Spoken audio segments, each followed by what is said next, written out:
Hi.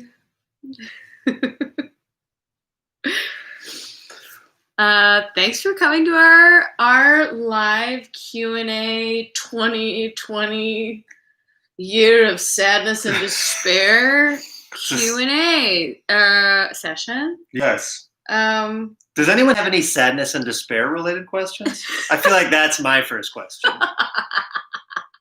I do. We're coming to you live from our home. Indeed. We live in Durham, North Carolina, in case anybody did not know. This is our fireplace, which somebody filled with cement in the mid-'80s. It's true. It's a shame. This plant doesn't usually live here. I brought it here for aesthetic purposes. My best friend Alexandra made that tissue paper flower. That's been here for years now. Yeah, it's really good. Here's the Ferris wheel that Gretchen gave us the day Ferris wheel came out. Extreme Ferris wheel. We got it all here, you know? We got everything. What more could you want? Yeah. All right. I have my iPad with your questions on it. So I'm going to ask Sandy some. Sandy. Yes, Randy. At Dear Rat Boy on Instagram asks, that's a fantastic username. I know. They're dope. I like them. Me and my bandmate's question is, what was the transition like from writing/recording to performance in a digital setting like? And do you have any tips for that? Writing, recording, performance in a digital setting. Man, I could talk about this for a long time, and I'm not sure how inside baseball on like electronic music performance people want to get. I'm not sure if that's like maybe is a more niche. You should do it. People, I mean, don't be boring. I can get deep. I could get boring, is what I'm saying. I think I think about it all the time, and we wanted to reinvent the way we played this cycle anyway. Sure, with love. For free love, yeah. And the thing I think about a lot with electronic performance is that unlike other musicians, at least from my angle, like just from what I'm doing, you have to figure out what you want your instrument to be and then make the instrument and then get good at playing it. So there's all these extra choices that go into how you want to present something in a live setting when there's not like an obvious one. I don't just like play guitar every night, you know what I mean? Which is like I think it's a little more direct for a lot of people. So we thought about it a lot, especially now because we could build a system that like was really fragile and didn't need to tour. Exactly. We were able to like use all of the gear that normally just stays very safe in our studio because we didn't have to like slam it around 7 airports. Yeah, and I didn't have to worry about it like going out of tune every night between songs. You know, it's like it was fun. Yeah, it was fun. Mm-hmm. Yeah, particularly with the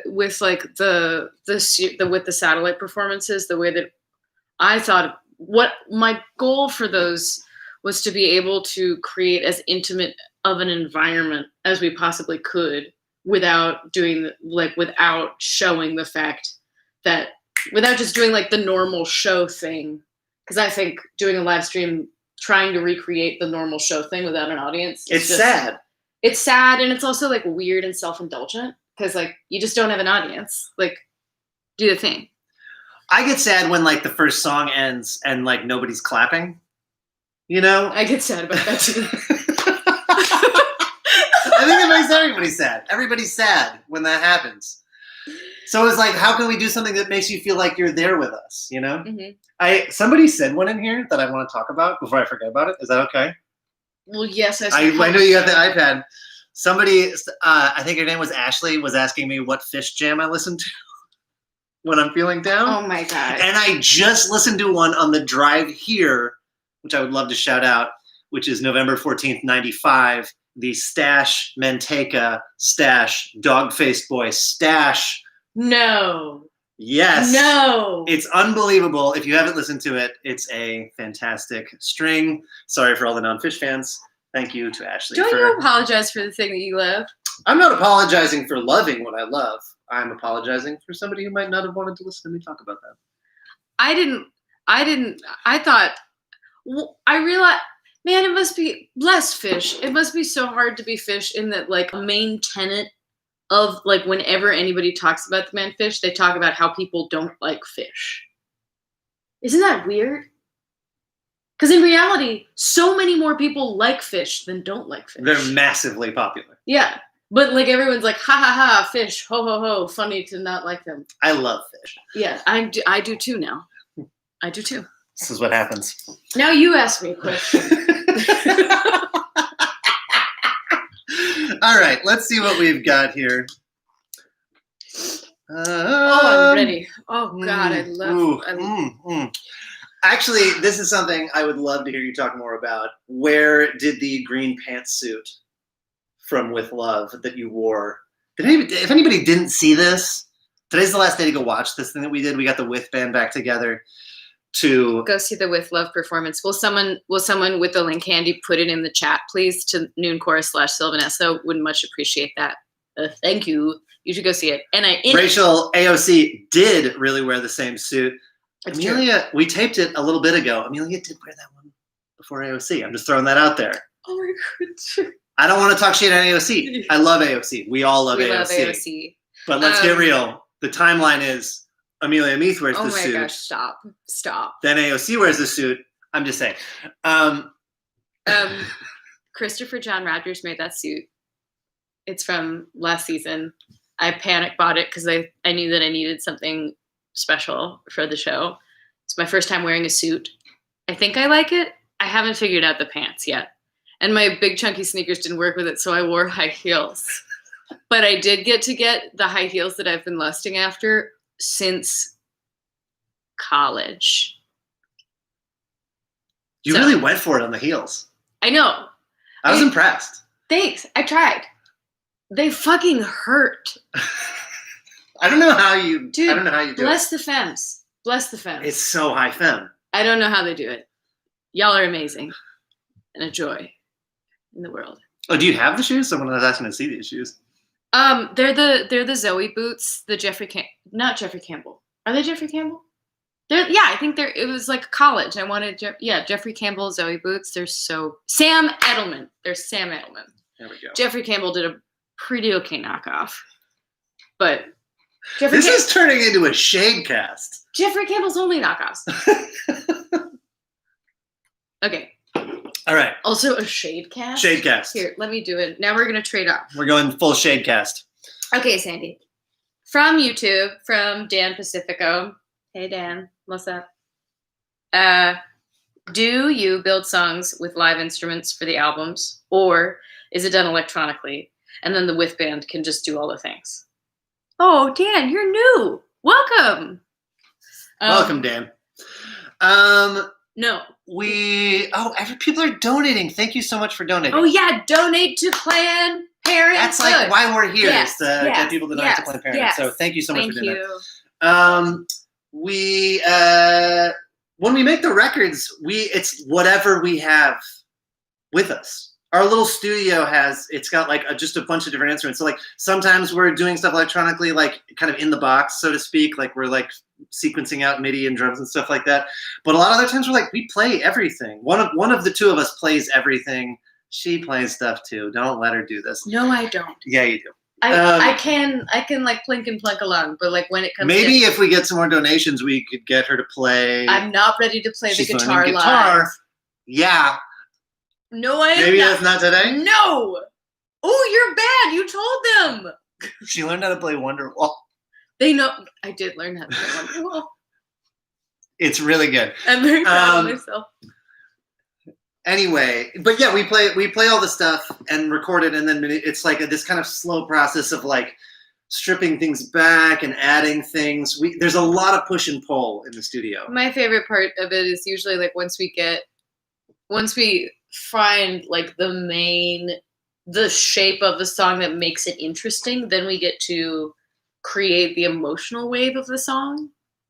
And that's why we didn't notice how like strange our songs were until we started teaching them to the With band, because we realized that we were adding so many different elements specifically to like create a feeling in the songs, like weird little turnarounds, like things that only happen once. Yeah, I talk about it a lot, but in like Frequency, we have like the sound of an elevator bell just to like this one time, and it really like lands the moment. But it's also really strange to be like, Okay, at this one beat, and then you just hit this one thing. Ding. Yeah, it's not normally because it's just the two of us. We don't even think about it after we write the song. We just are playing it every night. But the minute we had to like translate that to our friends, all of our weird nonsense got exposed. Indeed. All right, let's see what we've got here. We love our friends. What's been helping your mental health during the pandemic?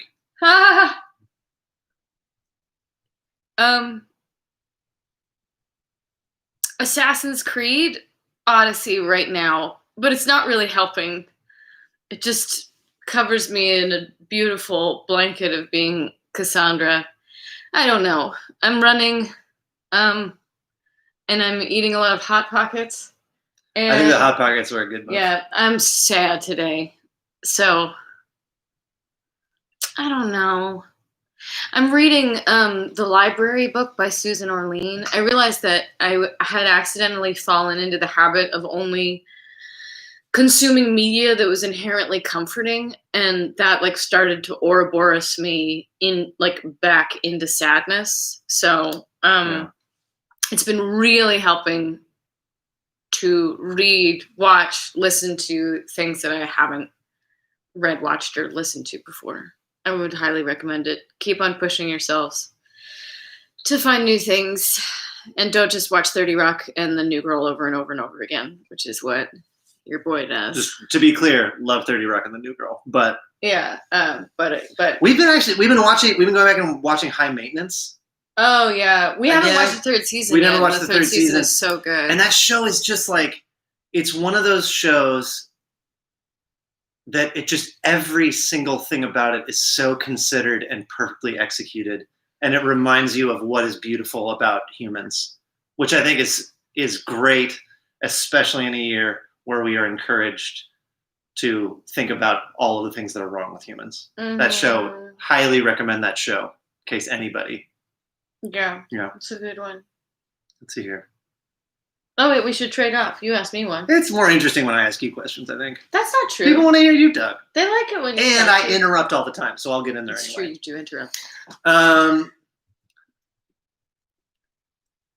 We read the Overstory. Oh yeah. Joe, I loved the Overstory, and then I recommended it to Nick, and it was so like, that book like touched a part of Nick that is like so real that I think it like, did it hurt your feelings? No, it's a beautiful novel. No, it did that thing where the lesson the Overstory is talking about was like a ghost hovering out of reach that I was keeping away. You know? And then you had to look at the ghost. And then I had to bring the ghost into my room. Yeah.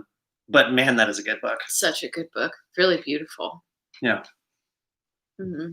What else we got here? Oh, a bunch of people asking if we're going to release the Winter Killing cover.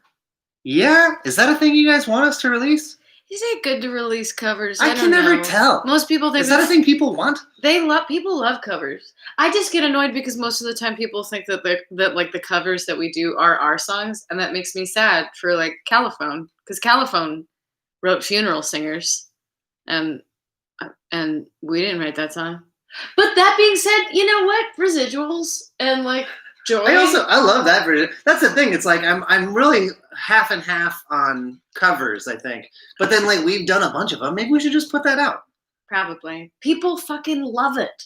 It is a really good song. Her version is so good. I have a problem with covers because I think that like there are usually like two reasons to do a cover. You either want to be the person that wrote the song, or you feel like you can like not improve upon it, but say a different point with it, which is why we did Winter Killing, because of, it's kind of a dad joke of a cover, really. It's not a dad joke. Yes, it is. Yeah, like you're safer with me here and you there. Like that's. I guess it is kind of a pandemic wink. It's a pandemic, like, but it is how I feel. Yeah. Stay home if you can. Please stay home. Like we are right now with this cement fireplace. Yeah, God. All right. What else we got here? Hang on. Oh, it's not going live with your face. I know the code. Oh, look at you go. Let me ask you a question, Randy. Okay. What's been the best part of your day today? Asks Anna. Hi, Anna. I mean, this is up there. I don't know, man. It's so tough. I mean, isn't this something we're all feeling? We're like, I hate to just be the endless stream talking about the pandemic, but like everything's just impossible. And we're a species that thrives on being able to like be with other people and like get validation from them and like be questioned by them. And I don't mean that like you guys asking questions. I mean like we need to be challenged and like loved, and I don't know, sitting here together and like virtually talking to people feels kind of nice today. It does feel good.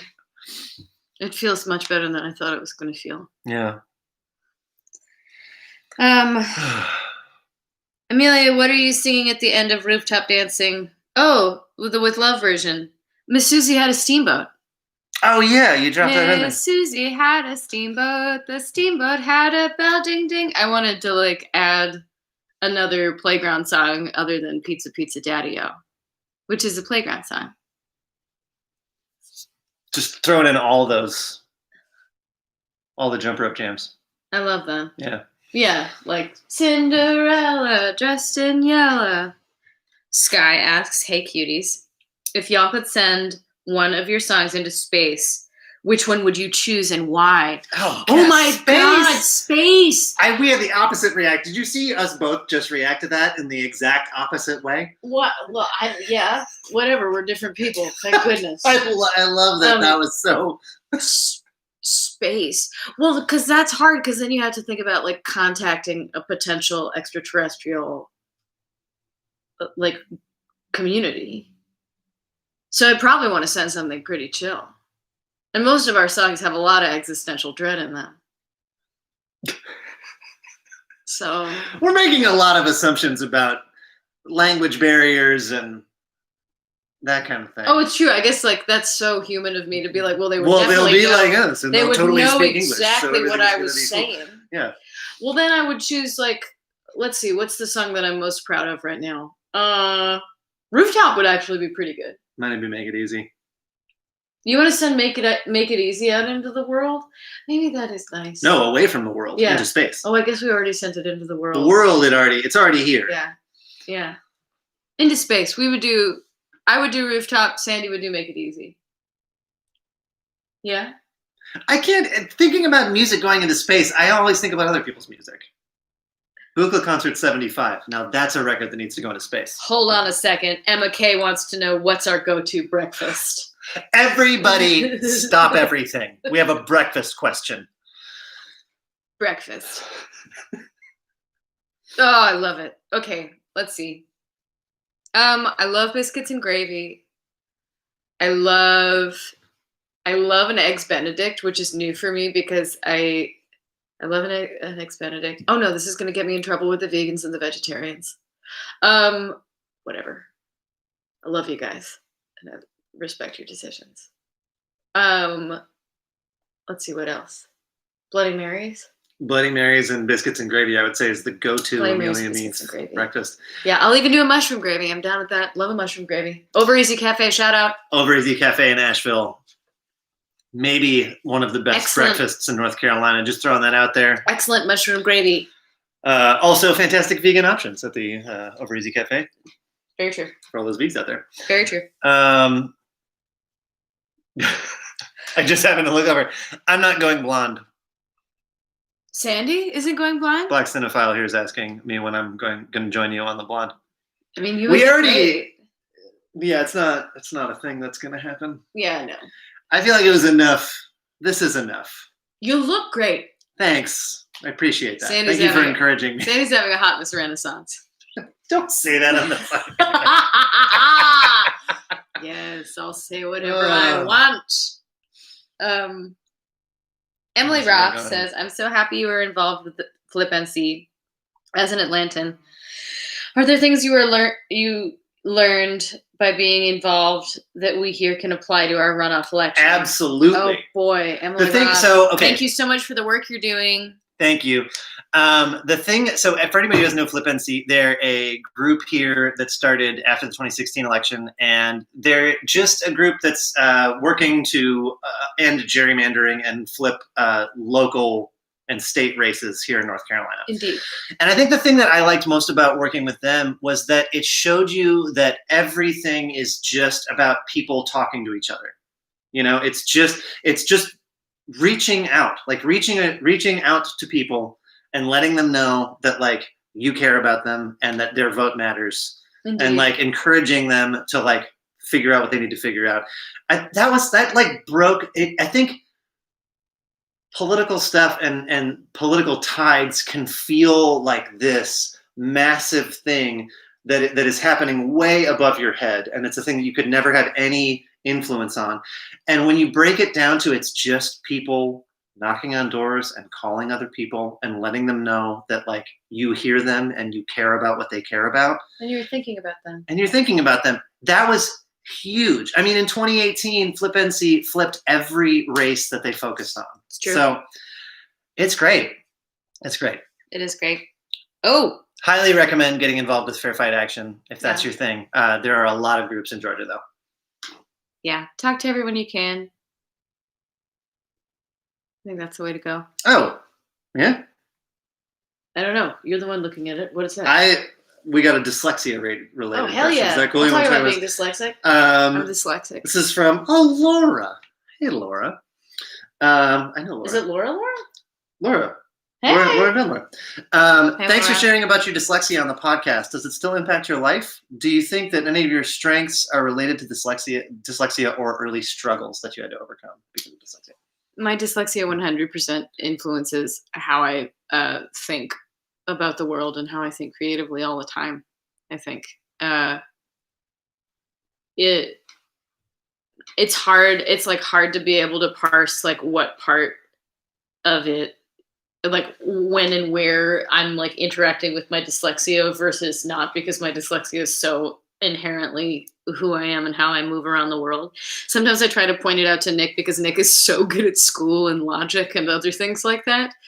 And what I do, like, what did I do the other day? Yeah, but it's like the Spock thing where I'm like fighting through my own thing, and like that's the only rope I can hold on to. You know what I mean? Like it's just two sides of the same thing. Yeah. Yeah. My dyslexia definitely informs my creativity, but it's so deeply a part of me that being able to like point out where it is and where it's not is hard. I will say I think it's like water to the fishes. It's like water to the fishes. I think it's one of the reasons why I mostly write songs in the air, which is a really weird thing to do. But I do that because of my dyslexia. So there you go. Thanks, dyslexia. Appreciate you. You did a great job. You're amazing. Me or my dyslexia? Same thing. You're very nice. Man, what looks good here? There's so many great questions. Thank you. You never know how these things are going to go. Thanks for hanging out. Yeah, we really appreciate it. It's really nice to be with you all. Have you seen Colored Lights in the Night? Hey. See what you did there? That was a fun music video. That was also on my birthday. We shot 2 videos on my birthday. The Dreamy Bruises video and the Samantha Bee performance we did with me in the princess dress in the back of the truck singing Ferris Wheel. That was on my birthday. Let's see. We got a lot of tech questions here. I was just stalling. I'm sorry, we got a lot of tech questions. Then ask the tech questions. A bunch of people asking about modular synth stuff. The biggest things I used on this were the Make Noise Morphogene. Make Noise is a company from Asheville. Mm-hmm. That you can hear that on Numb and Frequency and like everything. It's on everything. The phonogene that they make is this weird little sampler too. That was like the basis of Frequency was I made a little synth patch out of like just me and my own voice, and then it's this Make Noise phonogene. Yeah, the Make Noise stuff is all just awesome. I love. I have like mostly a sample based modular workflow, and that's like I love that stuff. Yeah. Yeah. I just want to welcome everybody again because we keep on getting more people coming, and we're Sylvan Esso. Thanks for being here with us. We're answering questions and talking about what we've done this year and getting to hang out with you. Thanks so much for being here. Thanks so much for like giving a shit and listening to our music. Yeah, we really appreciate it. It's the coolest. It means the world, particularly in this year when we just haven't really gotten to connect with anybody. It means the world when y'all show up and hang out with us. Sandy. Yes. Do you have a favorite plant? I feel like this is a loaded question because I just, through neglect, killed one of Amelia's plants. He did. It was in a tall place. Actually, this plant behind Sandy's head, this, which is called both Gollum Hort and Hobbit's Flute, it has all Lord of the Rings themed names, was the first plant that you got, right? And it was very tiny, and now it is not tiny. I love this plant. It's big. Yeah. There was actually somebody unearthed on my Instagram the day that I made the loop for frequency. Like I posted that on Instagram, and a really tiny version of this plant was little baby plant. Yeah, really into plants now because we can actually have them and take care of them for this year, which is nice. And our trash cat. We have a trash cat. Keeker. All right. Amelia, at what age did you start singing lessons from Daniela Maldonado? I didn't take singing lessons until I was in choirs, but I hated it. Probably because I wasn't getting that much attention.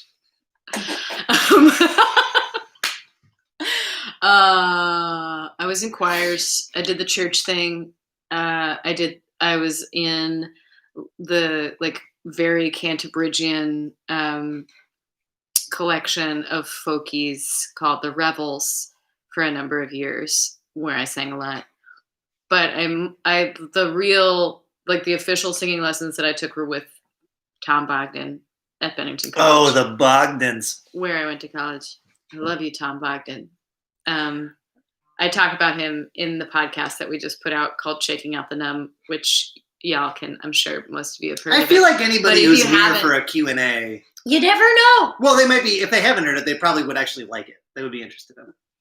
Yeah, you should check it out. It's called Shaking Out the Numb. We made it with our dear friend Erica Heilman, who's an actual podcaster that I basically stalked to be like, hello, I love you. Please be my friend. And now we talk on the phone pretty regularly. She interviewed us a couple of years ago, and it was just like my favorite interview we've ever done. Yeah, she's great. She's so cool.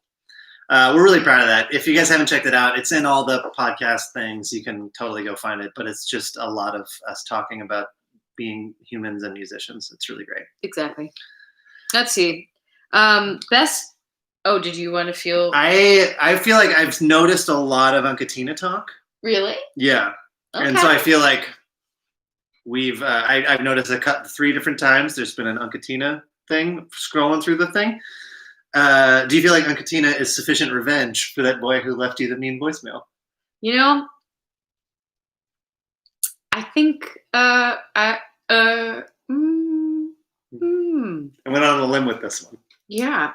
I'm not sure if you don't have to answer it. I'm not sure if it's revenge. It doesn't feel like revenge. No, I think that love deserved I think like that love got the light that it needed to get on it. And now I'm happy to just sing the song every now and then and be like, deuces. Bye, bitch.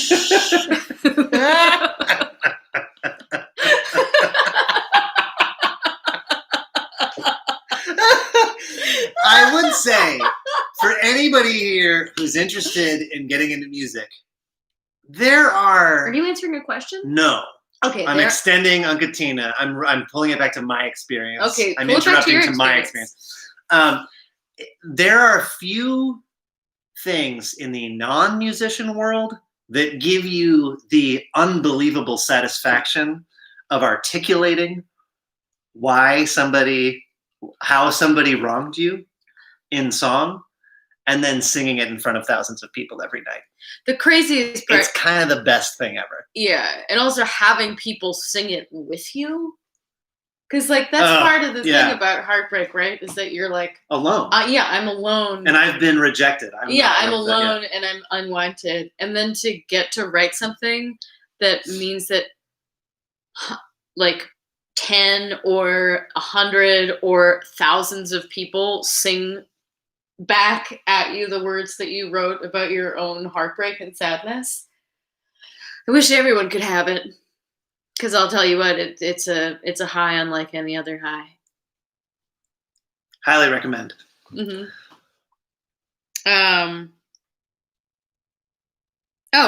I would love to hear the story meaning behind the tattoo you both have.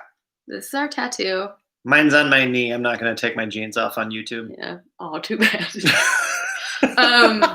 Our friend Jen Wasner has it, and so does our best friend and manager Marty. And so does Jackie now. And so does our booking agent Jackie. It was the first light show we ever had. The first light show that we had Sandy programmed on like DMX, and it was true. And it was MIDI controlled, so it like perfectly. Oh god, it's so nice. So it perfectly synced up. It was 4 bars. And then we bought more and made them into our friend Michael Brown, who designed the show, made it into chevrons. And then they've been essentially sitting behind us ever since. Like they expanded out for the last tour. Yeah, that we were on. The last tour they it's got become really this like, it's become its like own character almost. Yeah. And like it's become its own like logo of the live show. Like what I love about it is now when I look at like photos from like, you know, the minute they showed up for like, and they've been around for like 5 years or whatever now. Like it's always the thing that's behind us. Mm-hmm. You know, there's a nice sense of continuity to that. Yeah. And we were looking at the tour that we got it on was the first tour we went on with Jen, and it was the first tour that we went on where we were in a tour bus. So it was like this big kind of like, it was pretty momentous. Kind of the teeter-tottering kind of like chapter change moment in our lives. And we were like, this would be a perfect tour to get a tour tattoo for. And we couldn't figure out what it was going to be. And there's a lot of terrible ideas, some of which we actually may still get. Yeah, and then Was. And then Jen, the last night of the tour, just looks up at the light rig and she was like, that's what it should be. And we all went to the place the next day. Hungover as hell. So hungover. Yeah. Question. You've been holding this for a minute. You want me to get on that? No, I haven't. Okay, fine. I like interviewing. How's everybody doing? It's like barbecuing at the party. It gives you something to do. How do you know when a song is finished? How about an album? The song, I feel like it's the minute you start making it worse by adding things. Yeah, usually I'm the person. Is that true? Is it true that usually I'm the person who's like, it's done? Yeah, usually. Yeah. I did something we've never released. I haven't listened to it in forever either. But like one of the first songs we made, Hey Mommy, I made the drums and then I made the bass line. And then I put all these guitars on top of it. I put this like trio of guitar tracks on it. You sent that to me. And it was one of those things where the minute I put those on and I finished the 3rd track and then I hit play and I was like, oh, it's too much. And then I just muted those and I was like, that's the song. And it was kind of one of the first lessons like a bajillion years ago of like, know when you've stepped over the line and when you're weighing something down. A song is like a balloon, you know, and you're just kind of trying to like keep it afloat. And because it's this, I mean, it's magic. It's like this magic thing where you're channeling thin air, you know? And so it's easy to like weigh them down and like tie them back to the earth in a way that like screws it up. And I think knowing how that moment feels to you, like there's kind of for me, there's kind of like a physical sensation of when I feel like I've just started to pull something down. Mm-hmm. Being really in tune with how that feels to you, and then just like taking a step backwards and stopping and like revisiting later. That's 100%. Always the movement. Yeah, it's like a spell. You don't want to put too much on it. Or it's like trying to prove a point. You can't overstate your point too much or else people stop hearing you. It's like explaining a joke. It is like explaining a joke. Ooh, I got the iPad back. Feels so cool. Don't talk about my iPad. I'm not gonna hit you with the iPad. All right, what do we got here? Do you ever find yourself emotionally overwhelmed when performing something on stage? All the time. Not overwhelmed though. Just riding that wave. Yeah, I think it's that thing of like embracing the overwhelming feeling. Yeah, because that's the thing. Like you know where all the parameters are gonna like. You're not gonna like. Sometimes I am surprised by my emotional reaction, but I know everything that's there already. Because usually it came from me. But sometimes it is like amazing to like truly just feel the thing in the center of your being, and even then you get to share it with people. That's like the magic of a concert, man. Yeah, it's the best. It's so good. Knowing it's proof that you're not alone. Yeah, it's the best. The best thing. So good. It's the best thing. Let's see what else we got here. You want to talk about Bobby? Oh, Bobby. Can you talk about your experience being in the band Bobby? Amelia toured with this band Bobby way back. Yeah, I toured with the band Bobby. Molly Sarley, my best friend, wrote all of the parts in Bobby. And I think she was going to college at the time, so I took her place on tour. I was also the tour manager for that tour. That was like a real formative touring experience for you, right? It was just the only other tour that I had. Like I did a touring production of a play, of a DIY play, and then I did Mountain Man tour, and then I did Bobby tour, and then Sylvan. Yeah. Oh, and then Feist, and then Sylvan. Yeah. It was really hard. It was a hard tour, mostly because it was like the first time I was in a big band, and the amount of money we were making meant that it was like we shouldn't have been on tour.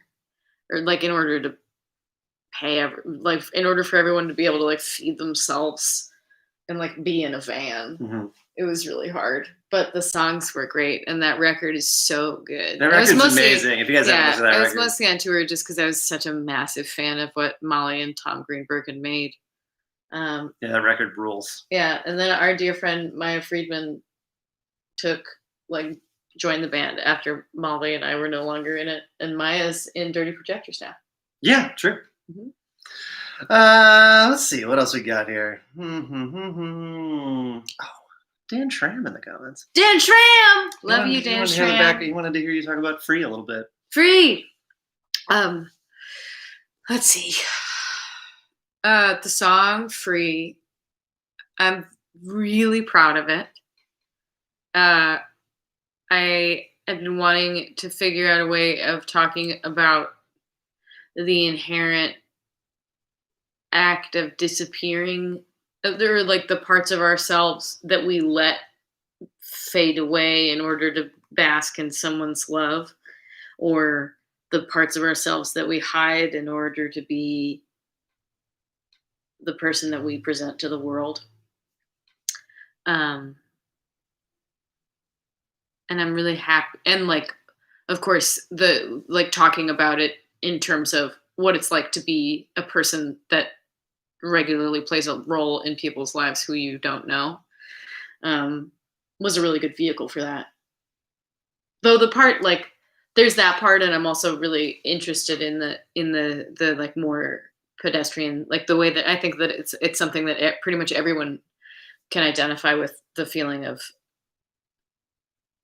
trying to be truly and completely yourself, and also knowing that like there are parts of you that are constantly being shielded or protected or hidden away, which is what makes intimacy so magical and incredible. And so that's why I wrote Free. It's a sad ass song. You and your sad songs. Love those sad songs. Love them. Sometimes you just gotta cut people with a knife. People don't know that they're sad. Most of the time. I mean, Free's undeniably sad. Free's sad as shit. Yeah. But it's also, I was going to say freeing, but... You can say that. It is. Thank you. I don't know. I relate to that song very, very much. What else we got here? Thanks. This is great. Maybe This a few is more great. questions. How's Yeah. everybody feeling? What's going on? How's everybody doing? Good. Yeah. Oh, streaming on Twitch? Maybe we should stream on. No, do people want to watch us stream on Twitch? People do want to watch the streams, probably, if they're saying it. I'm worried. I want to stream. I've thought about doing like gaming on Twitch, but I'm bad at games, which is a thing that I love being, and I don't want to ever. Don't want to. It's like one of the only places in my life where I don't perform. Yeah, totally. It's turning that into a performance. Yeah, and I don't want it. Also, I hate it when people say snappy things when they're playing games. When they do they do that? They say snappy things. You do that all of the time. Snappy. What do you mean? When you're like, haha. I say haha. I don't know this about myself. A little bit. You're like, Getcha. Scoop. Yeah. Murder. Yeah. I love the murder. Yeah, murder's great. Shall I? Sure. Yeah. Maybe a few more. We'll do a few more. Yeah. This is great. Thanks for being here, everybody. I'm having a blast. Let's see. Best music industry advice for new artists. Oh, I'm going to CalArts right now for music technology. Oh, that sounds cool. Hi, Dylan, Alan, Todd. Man, this is a tough. I feel like this is one of those things that people want there to be. It's like everything. People want there to be some shortcut to everything working out, and there just isn't. I think the best thing you can do is figure out what you want your career to look like, and then see who's doing that and do the things they're doing. I brass tacks. If you are in a city that you want to stay living in, you don't want to move to, a hub town or whatever, just go to the one cool rock club. Be a person who is known that goes there. That's how everything we have ever done has just come from us being interested and there.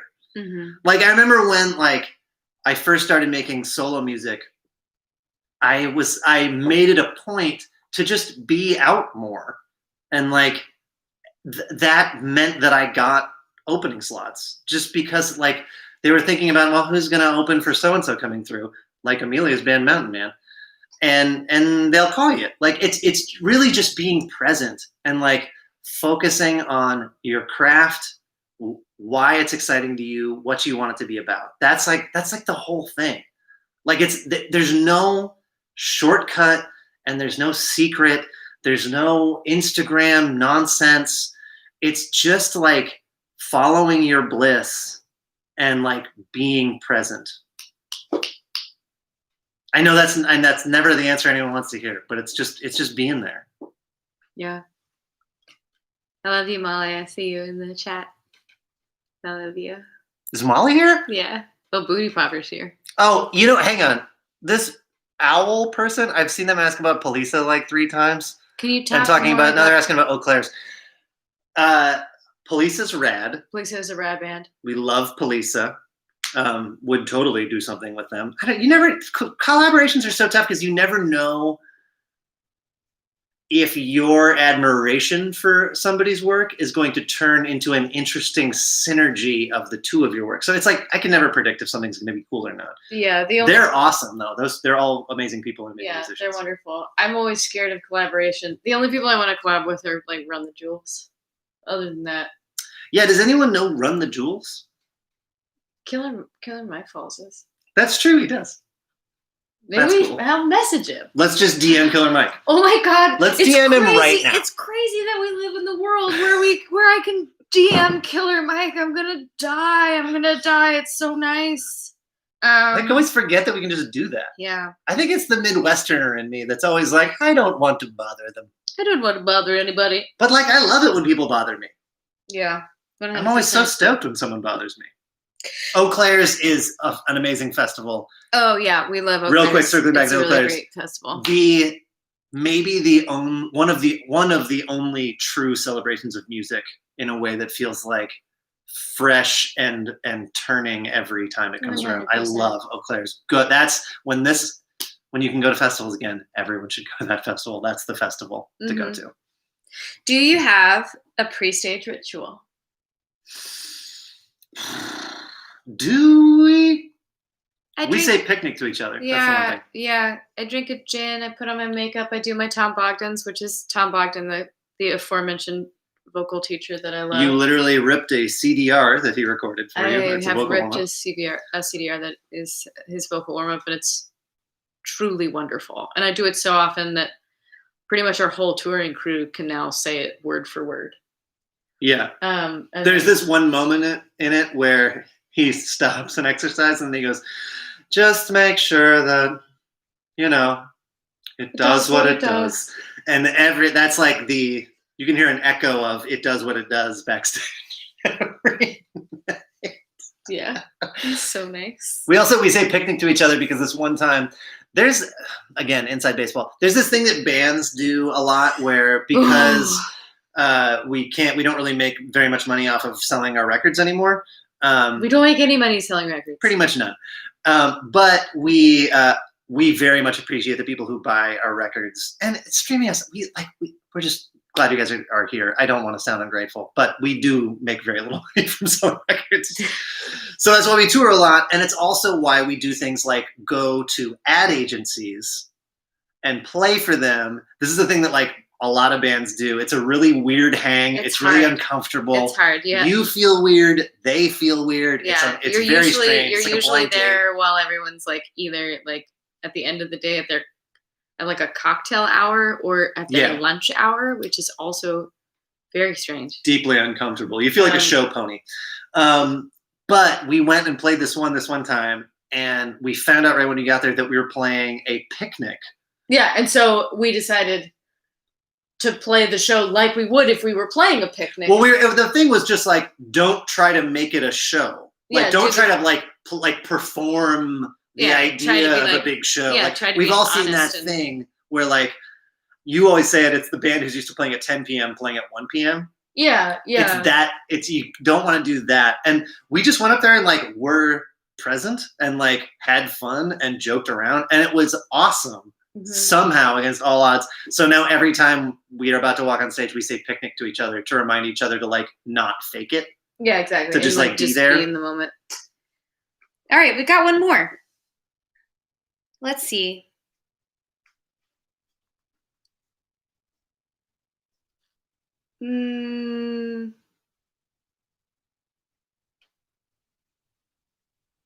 What have you been reading lately?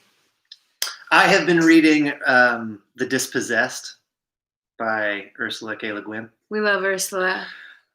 Man, you want something to really tie you to the themes of humanity. Ursula K. Le Guin will get you there. The Earthsea series, which Amelia turned me on to. I had never read her until Amelia showed me the Earthsea series. And man, if you guys haven't dipped into that and you want a way more prosy and real and intense version of the young wizard idea, that would break your heart. Cool. It's so good. And I'm reading the library book by Susan Orlean, which is wonderful. Is that the one your sister gave you? Yeah, my sister gave it to me. That's cool. I love my sister. I'm having a lot of fun reading that. And then I think I'm reading the Hotel New Hampshire. Yeah. Thank you so much for being here with us. Yeah, thanks guys. Yeah, it felt good. It feels good. Thank you. Thanks for always being there. Mm-hmm. Today's the last day to go look at that With Love stream. If you want to zip over to the Noon Chorus and check it out. We had the best time. Otherwise, it's on all the streamers, and you can listen to it whenever. Yeah, we had so much fun getting the band back together. And go check out our podcast, too. Lord knows, we've been doing so many things. We've been doing a lot of things. Yeah, we've been doing maybe too many things. I don't know. But go check it out. We really appreciate each and every one of you. Yeah. Thanks for being here. Have a great rest of the year, y'all. See you in 2021.